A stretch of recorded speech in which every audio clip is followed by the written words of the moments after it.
The authorities are attempting to rein in the illegal sale of alcohol with rigid enforcement of the Liquor License Act. The Police and Customs Department commenced a joint operation Friday to make certain people involved in the sale of intoxicating liquor conform to the law. Customs Public Relations Officer Nigel Edwin says anecdotal evidence has revealed a correlation between youth under the influence and violence. There seemed to have been a visible increase in the amount of persons involved in the vending of alcoholic beverages, albeit indiscriminately on sidewalks and so on.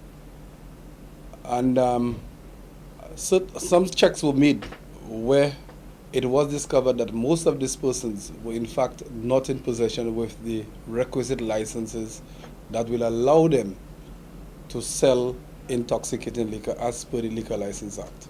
Edwin says selling liquor without the appropriate paperwork is a crime and offenders are subject to fines under the Liquor Act.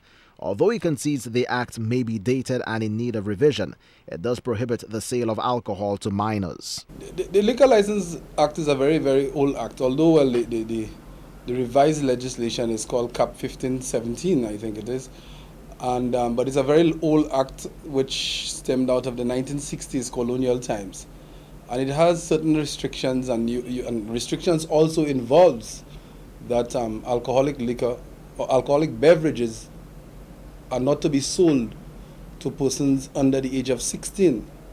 You know, it has placed certain responsibilities for even persons who possess the license.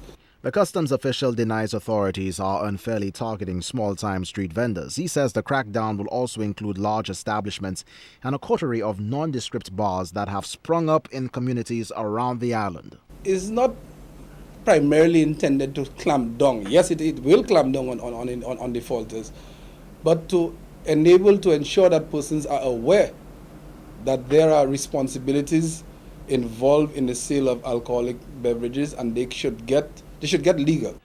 The decision to mount the operation was taken after a major meeting between the police and the Customs and Excise Department. The authorities insist the exercise is not a witch hunt, but a campaign to regulate and enforce the law. Winston Springer Jr., HTS News, Channel 4.